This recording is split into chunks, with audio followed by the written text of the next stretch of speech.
हम knowledge based channel पर आपका स्वागत करते हैं। कुरान और जैविक पारिस्थितिकी तंत्र में जीवन मृत्यु का चक्र। कुरान की आयत वही जीवन देता है और मृत्यु देता है 258 अस्तित्व के उस गहन सत्य को दर्शाती है। एक निरंतर चक्र जो सृष्टि और विसर्जन के बीच घूमता रहता है और सभी जीवों को संचालित करता है। ये दिव्य सिद्धांत प्राकृतिक दुनिया में भी स्पष्ट रूप से दिखाई देता है, जहां जैविक पारिस्थितिकी तंत्र जीवन और मृत्यु के संतुलन पर काम करते हैं, ऊर्जा के प्रवाह को बनाए रखते हुए स्थिरता प्रदान करते हैं। दिव्य व्यवस्था और प्राकृतिक चक्र। कुरान के अनुसार जीवन और मृत्यु कोई यादृच्छिक घटनाएं नहीं है, बल्कि एक विशाल सोद्देश्य योजना का हिस्सा है। अल्लाह ही दोनों का स्रोत है, जो पीढ़ियों, प्रजातियों और समस्त पारिस्थितिकी तंत्र के उत्थान पतन का संचालन करता है। इसी तरह प्रकृति में भी जीवन और मृत्यु परस्पर निर्भर शक्तियां हैं। पौधे सड़ी हुई सामग्री से निकले पोषक तत्वों से उगते हैं, शिकारी जीवों की आबादी को नियंत्रित करते हैं और सूक्ष्म जीव मृत जीवों को विघटित करके मिट्टी में आवश्यक तत्व वापस लौटाते हैं। मृत्यु के बिना जीवन चल ही नहीं सकता। ये अवधारणा कुरान के उस सिद्धांत से मेल खाती है कि हर प्राणी को मृत्यु का स्वाद चखना है। 185 पारिस्थितिकी तंत्र, दिव्य ज्ञान का प्रतिबिंब।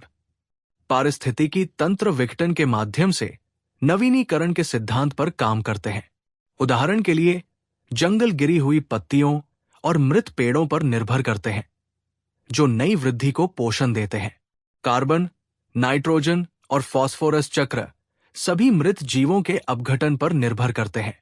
ये कुरान की उस शिक्षा के समान है कि मृत्यु से ही नया जीवन प्रकट होता है, और वही है जो आकाश से बारिश भेजता है, जिससे हम हर चीज का उगना संभव करते हैं।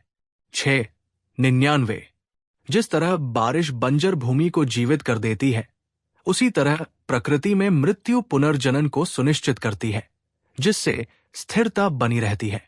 इस चक्र में मनुष्य की भूमिका। मनुष्य इस चक्र का हिस्सा होने के नाते इस संतुलन का सम्मान करने की जिम्मेदारी रखता है। कुरान प्रकृति के प्रति संयम और सम्मान का आग्रह करता है।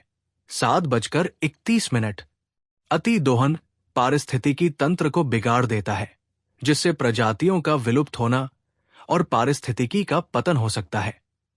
ये उस चेतावनी के अनुरूप है कि धरती पर बिगाड़, पसाद न फैलाओ। 30:41 ये समझना कि जीवन और मृत्यु दैवीय व्यवस्था का हिस्सा है, हमें स्थायी जीवन जीने की प्रेरणा देनी चाहिए, जहां उपभोग और संरक्षण साथ साथ चलें। आध्यात्मिक चिंतन। जीव विज्ञान से परे जीवन मृत्यु चक्र का एक आध्यात्मिक अर्थ भी है। शारीरिक मृत्यु अंत नहीं, बल्कि एक संक्रमण है। जैसे बीज को पौधा बनने के लिए मरना पड़ता है। कुरान 56:60-62 ये दृष्टांत मनुष्य के अस्तित्व पर भी लागू होता है। सांसारिक जीवन अस्थायी है, जो आत्मा को परलोक के लिए तैयार करता है। इस प्रकार प्राकृतिक दुनिया दिव्य ज्ञान का एक संकेत, आयत बन जाती है, जो मनुष्य को मृत्यु और उद्देश्य पर विचार करने के लिए आमंत्रित करती है। निष्कर्ष। कुरान की घोषणा वही जीवन देता है और मृत्यु देता है पारिस्थितिक सत्यों के साथ गहराई से जुड़ी हुई है। धर्मग्रंथ और विज्ञान दोनों यही सिद्ध करते हैं कि अस्तित्व एक निरंतर चक्र है, जहां अंत ही नए आरंभ का कारण बनता है।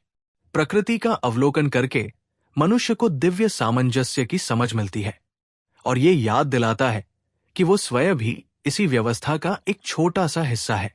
इस परस्पर संबंध को पहचानने से जीवन के प्रति कृतज्ञता, मृत्यु को स्वीकार करने की भावना और सृष्टा द्वारा निर्धारित उस नाजुक संतुलन को बनाए रखने की प्रतिबद्धता जागती है। हमारे साथ बने रहिए।